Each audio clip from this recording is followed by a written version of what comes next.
Hello students. आज मैं आपके लिए न्यू कंसेप्ट लेके आई हूँ फैक्टराइजेशन। कुछ बच्चों को फैक्टर्स बनाने बड़े मुश्किल लगते हैं, स्पेशली ये एक्सप्रेशंस के साथ।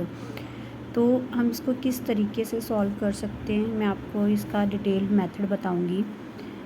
तो जैसे ये आप देख सकते हो कि हमारे पास स्टेटमेंट है 10m² 17m + 6।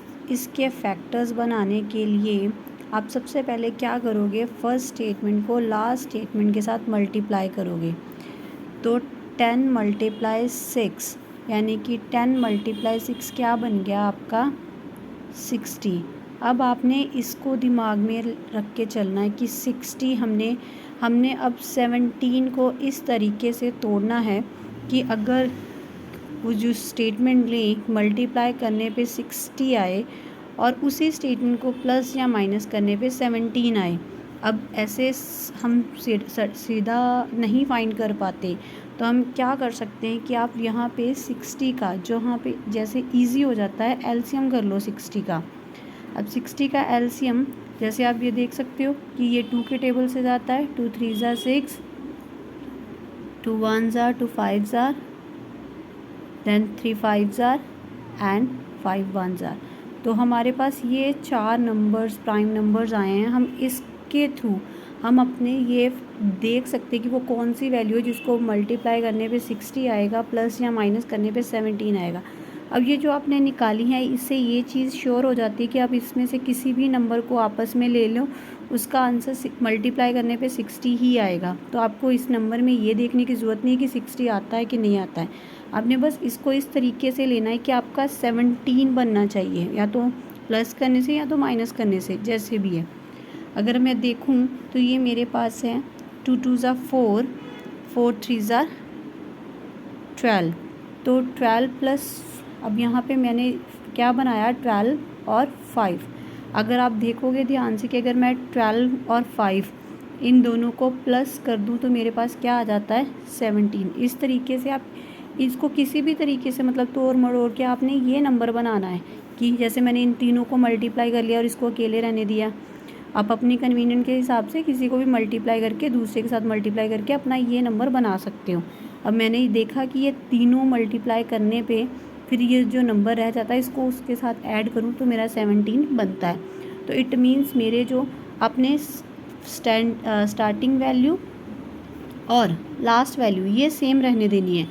अब आपने देखा कि बीच वाली वैल्यू को मैंने तोड़ा है और उसको तोड़ के मैंने क्या बनाया है 12 और 5। अब यहाँ से साफ पता चल रहा है कि हमने इसको ऐड करना है। ऐड करने पे 17 आ रहा है, इट मीन्स दोनों ही वैल्यू प्लस की हैं, इसलिए यहाँ पे दोनों ही जगह पे प्लस आएगा। अब मैंने 17 की जगह पे लिख दिया 12m एंड 5m। अब 12 + 5 क्या बन जाते हैं 17। अब मैंने इसके 4 पार्ट्स बन गए, तो 2 पार्ट्स हम इसके ब्रैकेट में ले लेंगे। अब यहाँ पे एक चीज़ का ध्यान रखना, अब यहाँ पे तो प्लस था, अगर प्लस है तो इस साइन में कोई चेंज नहीं आएगा, लेकिन अगर यहाँ पे माइनस होता है तो इस साइन में चेंज आएगा। अगर यहाँ पे पॉजिटिव है तो नेगेटिव हो जाएगा, अगर नेगेटिव है तो पॉजिटिव हो जाएगा, क्योंकि ब्रैकेट के बाहर जो है हम साइन को कॉमन ले रहे हैं, इसलिए इसमें चेंज आता है। तो अब हम देख रहे हैं कि इस ब्रैकेट में मेरे पास 10 और 12 दोनों 2 के टेबल में आते हैं, तो यहाँ पे मेरे पास 2 जो है वो कॉमन है और m लीस्ट m जो है वो 1 है, तो m भी कॉमन है। तो 2 के टेबल में 5 के साथ 10 आता है, तो ये मैंने इसको तोड़ा, 2m कॉमन निकला, 2 5 ज़ा 10 होता है और m स्क्वायर हो जाएंगे। तो यहाँ पे 6, m जो था एक ही था वो बाहर कॉमन चला गया, तो ये बन गया 5m + 6। अब यहाँ से कुछ भी कॉमन नहीं निकल रहा, जहाँ पे कुछ भी कॉमन ना निकले वहाँ पे 1 निकलता है, तो ये बन गया 5m + 6। अब आप ध्यान से देखो, ये जो ब्रैकेट्स है हमारी हमेशा सेम होनी चाहिए। फैक्टर्स बनाने के लिए ये दोनों हमेशा सेम आएंगे, अगर आपकी ये सेम नहीं आ रही है तो इट मीन्स आप कहीं पे गड़बड़ कर रहे हो।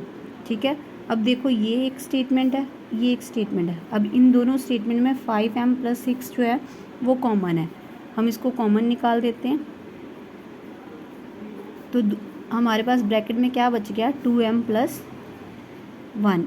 तो इट मीन्स हमारे इस स्टेटमेंट के फैक्टर्स क्या थे, 5m+6 एंड 2m+1। तो ये हमने इसके फैक्टर्स बना दिए।